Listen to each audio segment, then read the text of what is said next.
This is the Asia Hollywood Greenlight Podcast, episode number 49.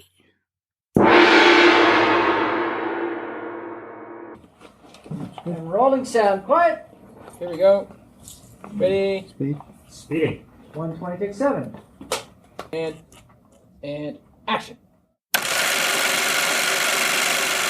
This is Caryn McCann, the host of the Asia Hollywood Greenlight Podcast, a podcast about creating and distributing content for both Hollywood and Asia.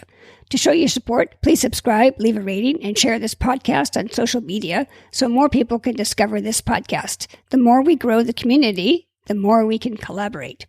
Any links mentioned in the podcast can be found in the show notes at the Asia list, where Hollywood and Asia meet. Just go to https://chnlist.com and look for the podcast blog page. Before I introduce today's guest, I'd like to start out with a motivational quote to encourage our listeners to continue on their path to achieving their own green light. And today's quote is from Mahatma Gandhi, who said, "Live as if you were to die tomorrow. Learn as if you were to live forever." A quick update on what I'm working on. I've been busy with screenwriting projects and the launch of a new website. On the screenwriting front, I've got 2 finished TV movie scripts that I'm now packaging. Both take place in a bookshop, which was very fun to write. Both have an East meets West vibe. The first one is an action comedy called The Magic Bookshop. The cool thing is that the literary villains in the script can be adapted to local markets, so I think there's a lot of potential for remakes. The second one is an action thriller called Revenge of the Hungry Ghosts, and a top action star has agreed to sign a letter of interest, and I'm closing in on a director, so I hope to have good news soon. Now, the second big thing is a major announcement. I'm expanding the Asia list and building a new website. The new website will be revamped and faster with fresh, updated content. There will be more writers and producers from Asia that you will want to connect with. Writers, sign up now and get a free 3-month membership. Just go to https://chnlist.com/coming-soon. And now, here is the main segment. Today's guest is Sidharth Jain. Sidharth Jain founded The Story Inc. in 2018, and it is now India's largest book-to-screen adaptation company, having set up 150-plus books across 50-plus production houses. The Story Inc. represents 200-plus authors and exclusively controls screen rights to more than 500 books. In 2021, Sidharth founded a development and production company, House of Talkies, which has 15-plus film and series projects in the pipeline. The first series project, commissioned by Netflix, recently wrapped shoot and is slated for release in 2022. His last corporate stint was at Hotstar.com, India's largest premium OTT platform owned by Star Disney. He also worked as a producer with Los Angeles-based production company Hyperion Studio, where he produced the U.S. Indian film Marigold, starring India's top film star Salman Khan. So, Sid, thank you for coming on the show today. Wonderful. Excited to be on the show. And now I told the audience a little bit about you, but why don't you take a minute and tell us about yourself personally and your business? Right. So I've been a producer in various capacities since the last 15 plus years. Started my career out of Los Angeles as a producer by accident. Oh. It was never designed. I never planned to have a career as a producer. And, kind of moved from feature film to digital OTT. And now since the last 4 years, I'm running a story company, which basically solves a story problem for producers in India, in Bollywood. Mm. And, before I was doing this, I actually wanted to be a banker. So I did my master's in finance. I was dabbling in the stock markets in India and, did that for a bit, started a .com company, sold that to eBay India. And then I landed in Los Angeles. And that's how my career started as a producer. So I kind of, it wasn't always on the agenda. And like life always has other plans. Right. I'm doing what I'm doing. And currently I love what I do, running a story company. And also at the same time, we are also this year launched our production company as well. And we have a nice, strong development slate for films and series out of India. And our first series that we produced last year for Netflix will release later this year. So, it's kind of now the production business is moving as well. So it's pretty exciting to be around this decade producing content, when the world is kind of exploding with streaming. So exactly. Yeah, it's been a fun journey. I'm excited to do a lot of stuff. Well, you're really in a hot market. So tell us, let's start with, how do you hope to expand the Asian market?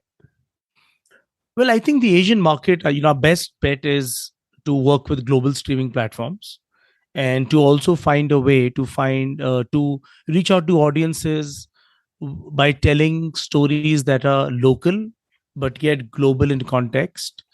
And I think once we forge ahead with our partnerships with the streaming platforms, the next step would be to find stories which are more international. So they could be Indian flavored stories but set in the US or set in the UK. And, trying to find more diaspora stories as well of Indians. And, also, I think it helps when today people want to see more inclusive, stories, about all kinds of communities. Right. And, we live in a global world. And, the borders were shut. And I think when the physical borders were closed, the digital borders opened up, and we all realized that we are all part of the same world. COVID has done that to us in a strange way. Yes. So I think we are all kind of pretty well positioned to now reach out to audiences beyond the traditional Indian audiences for our content.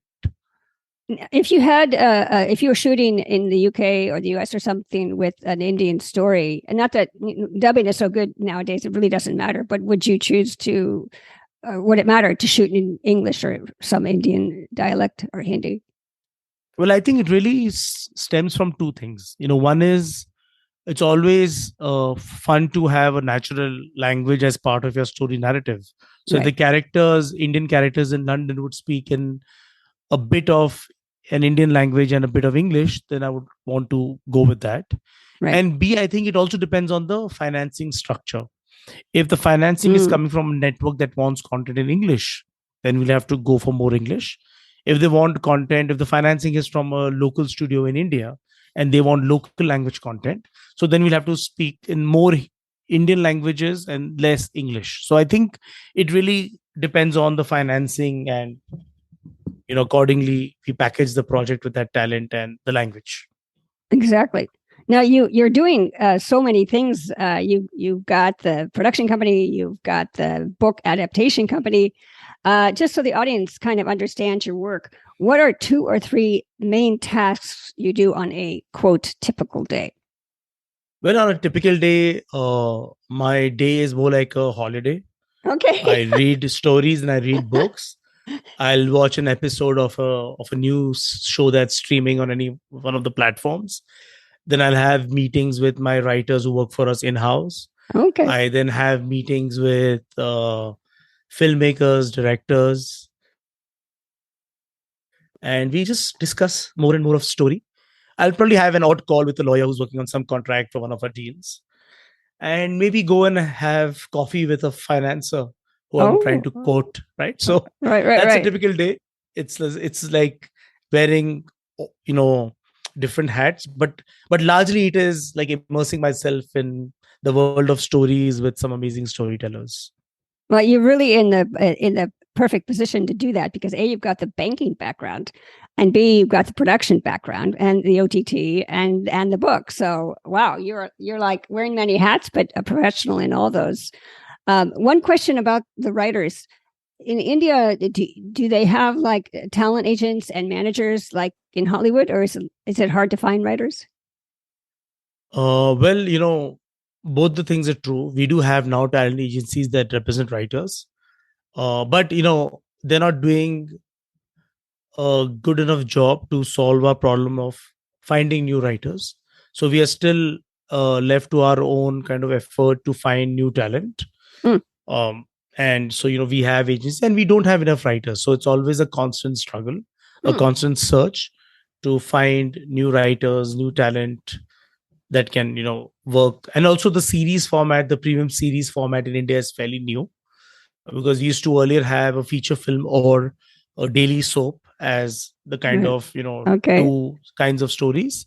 We never had premium television or premium episodic, earlier, like in the US, you have HBO. We never had that kind of format.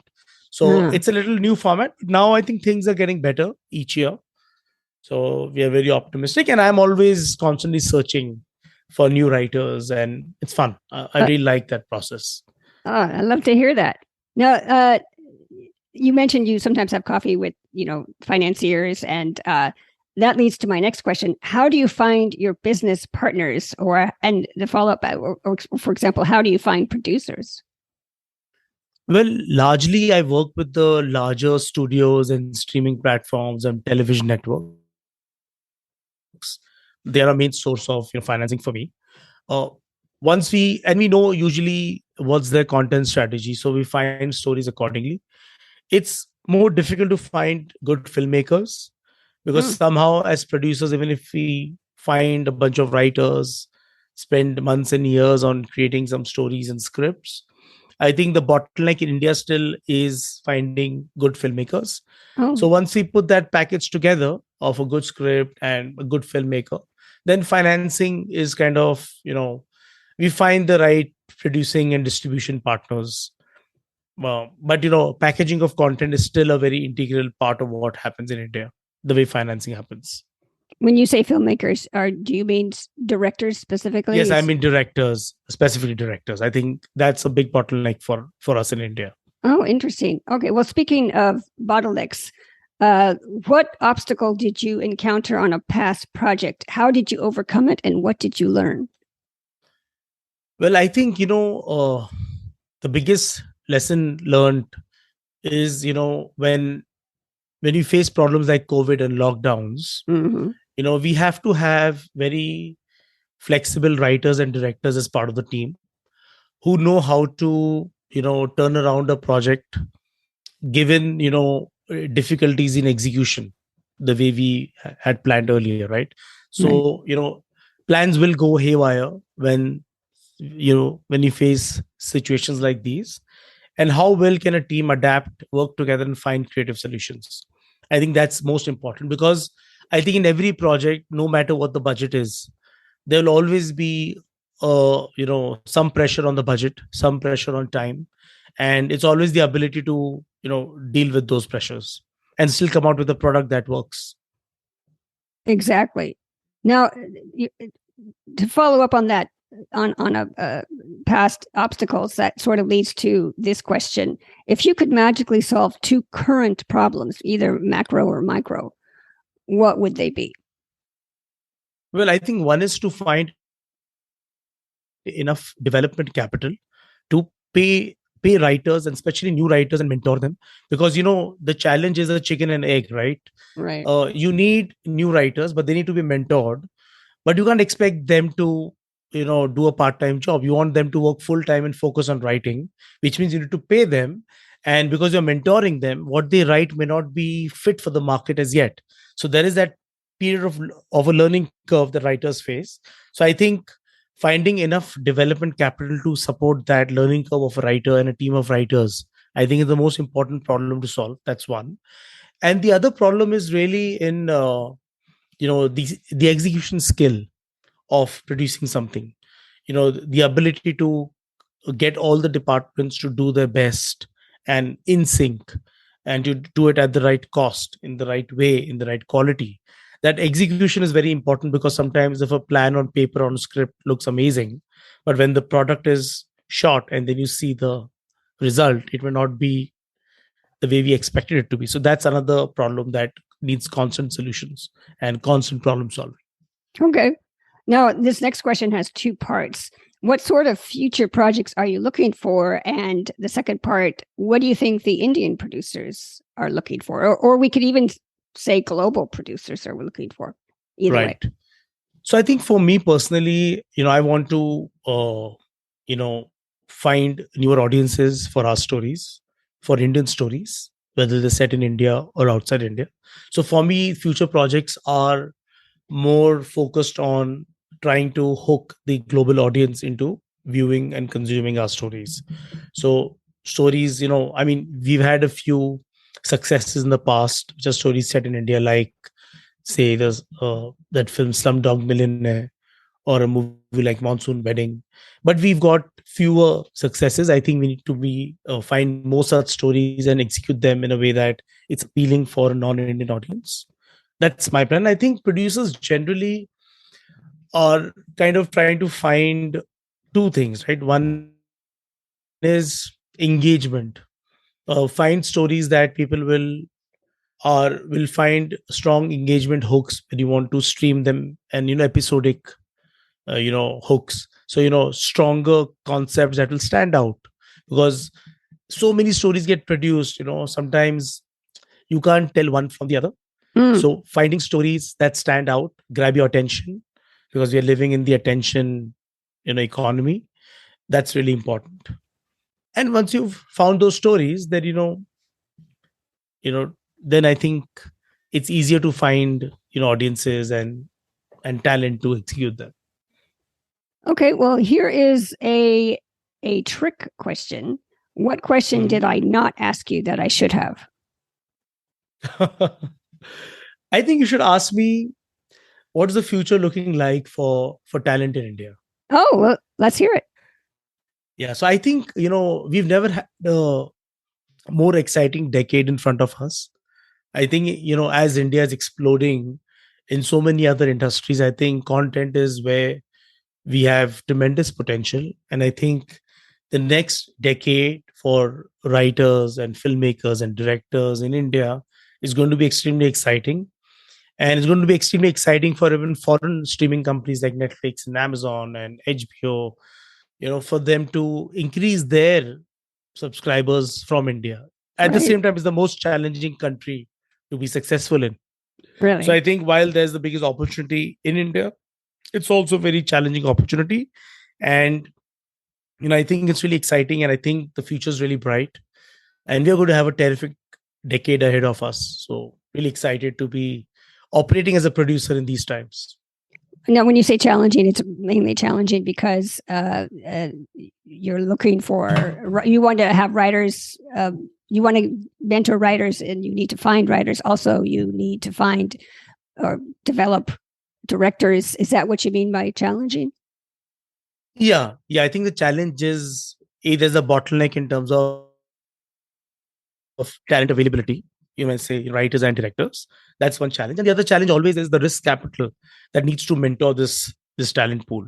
So unless we invest in the talent, in mentoring them to get better, we won't have better talent, because everybody wants ready-made talent. But, it does not come out of a factory, right? They need opportunity, they need work to get better. So it's that chicken and egg situation. Well, I was just reading in the news a couple weeks ago about Imagine Entertainment and the Taiwan film agency. The name escapes me for a minute. They are starting a Taiwanese kind of like a writer's room, and sort of mentoring from afar with American producers. Perhaps that could be something to partner with, an established Hollywood company. But anyway, that's a little bit off topic, but I thought yes, absolutely, that's something it seems maybe that's a trend, right? Now, so I'll tell you what's happening, right? So okay, most of the American, US, Hollywood studios and streaming companies, they all operate in India, but we don't have enough producers from the US operating in India. Oh, okay. So I think that needs to go up. Maybe there's an opportunity there. Oh, okay, well, that's great. Well, one thing, just as an extra question, are you focused like on the streamers? Maybe that's a bigger market. I was like, just last night, I was watching Netflix Delhi Crime. It's fascinating TV series. Yep. And I thought, wow, that is so well made. The dialogue is great. It's sharp. It draws you in, and it's sort of based on a true story. Is your idea? You want to focus on streamers? Is that sort of where the growth would be? Well, definitely. I think streaming is what is going to drive growth in terms of, volume and quality.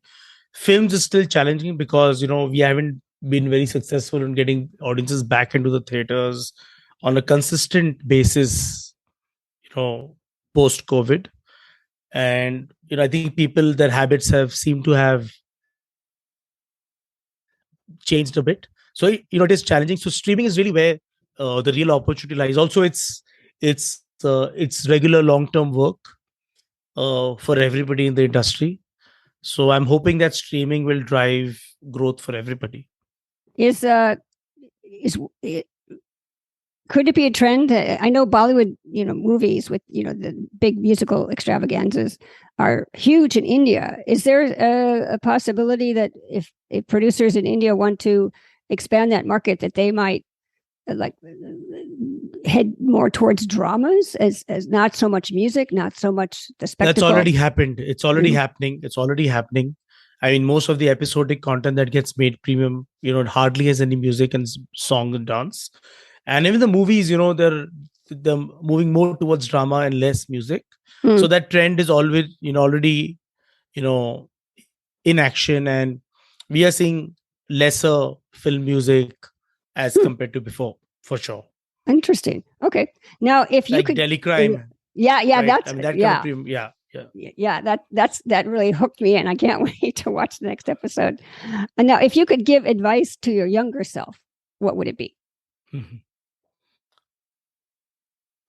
Maybe I should have done a writing course 20 years ago. Okay. Well, but if you have the idea, if you just come up with the idea, obviously you can. I know it's a challenge finding writers, but sometimes producers prefer not to have a finished script. They prefer to come up with the idea and then hire the writer. No, absolutely. So I love working with writers. In fact, we have one of the few companies where we have in-house writers who work for us as a full-time job. We've got more than 10 writers who work full-time, and another 25, 30 writers who work on project basis with us. So we always have a lot of writers in-house, and I love that. I mean, that's what brings me to office every day in the morning.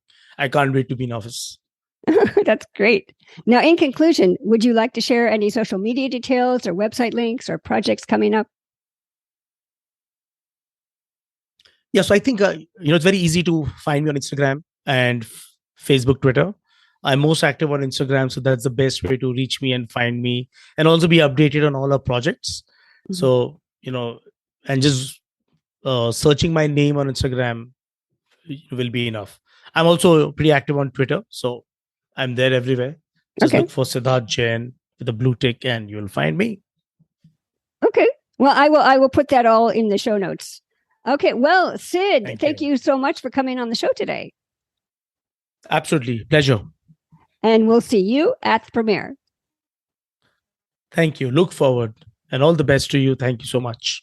Thank you. And now for my 3 key points. Number 1, talent agents. Here is your opportunity. Sidharth says the Indian talent agents are not doing a good enough job finding new writers. For producers, it's a constant struggle to find new writers. He also shared the challenges of finding good directors. Perhaps this could be an opportunity for foreign talent agents and managers to bridge the gap by helping overseas talent break into foreign markets. I mentioned Imagine Entertainment is teaming up with Taiwan's TAICCA, Taiwan Creative Content Agency, to mentor Taiwanese writers. They picked 5 projects to go through a 20-week development program with experienced global TV producers, showrunners, and executives as guest lecturers. Their mandate is to develop production-ready content and groom future showrunners. You can find the link to the article Imagine Entertainment Teams with Taiwan's TAICCA on Content Development Lab in the show notes. Perhaps this is something American producers eyeing the Indian market should consider. I also linked to the article Amir Khan says the film industry needs fresh writers with different perspectives. He attended the grand finale of the Cinestan India's Storyteller Script Contest and said this: "Without a good script, there can never be a good film. Here are many good and deserving writers in our country. However, not all of them have the right platform or opportunities to showcase their talent. This platform aims at achieving precisely that. You can find the link to the article and the Indian Script Contest website in the show notes. Number 2, American producers wanted. Sidharth mentioned there is not enough American producers working in India. Here's another huge opportunity to tap into an exploding market with all the major streamers are now looking for growth. Also, just this week in Deadline, they published the article, How India is Luring Back Offshore Productions with New 30% Cash Rebate. Check out the link in the show notes. Number 3, series is a new format. In the past, Indian audiences watched films or daily soaps. Indian TV didn't really have episodic TV like we see on HBO. But this is changing and episodic content is growing every year. So here is a growing market that lacks experienced TV writers and TV producers. American streamers are eagerly trying to develop this market. This is a great opportunity for experienced TV writers and producers. Well, that's the show. As I mentioned earlier, I'm launching a new and improved website for the Asia list. Make sure you sign up to be notified of our launch. Producers, industry pros get free membership. Writers, sign up now and get a free 3-month membership. Just go to https://chnlist.com/coming-soon.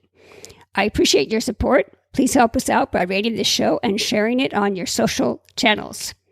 On the next episode of the podcast, I interview Susan Ferris, who is the CEO of Bohemia Group, which is an international management group. She has a global business with offices in the US, Asia, the UK, and Europe. By working with overseas talent representatives, she is expanding opportunities for not just American, but overseas talent as well. That's the show. Thank you for listening, and I'll see you at the premiere. Bye.